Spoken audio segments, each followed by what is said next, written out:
O motivo? O medo havia se transformado em constrangimento e depois em alívio. Os especialistas que examinaram a foto de São Francisco concluíram que era provável que a imagem do relâmpago havia sido causada pelo balanço da câmera. A nossa conclusão foi que não havia nenhum indício de atividade elétrica na altitude em que a nave havia entrado naquela região da Terra. Havia uma imagem feita por uma câmera cujo efeito mais parecia ser daquela câmera em particular. A hipótese de um relâmpago gigante foi descartada.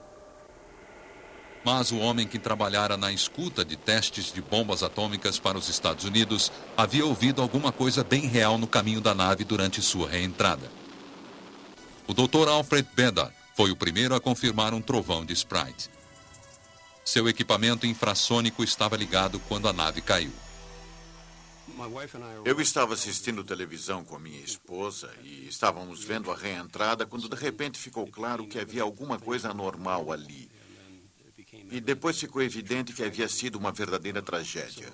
Naquele momento sabíamos que já havíamos detectado reentradas antes e verificamos os dados anteriores para termos certeza de que havia alguma coisa estranha. E foi o que pareceu. Os detectores haviam registrado um som sinistro antes da queda da nave. Vou reproduzir o som.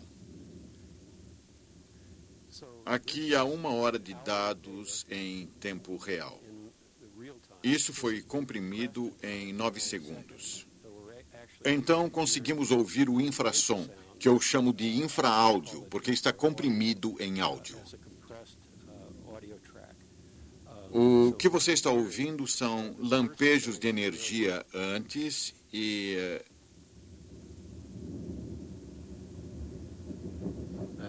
bem aqui. E depois o ruído surdo.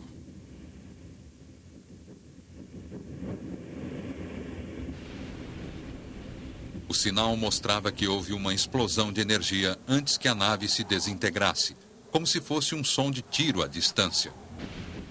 Estava claro que havia outras forças envolvidas.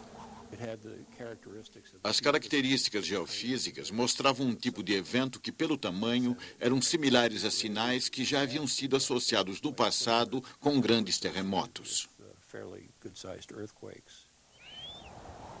Os detectores de bombas haviam medido um evento fortíssimo, similar a um terremoto no céu.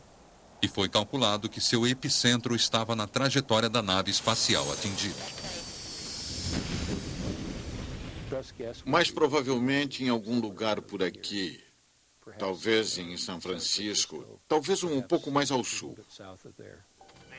Haveria a possibilidade da Colômbia ter provocado algum fenômeno desconhecido com força suficiente para desencadear um som de terremoto?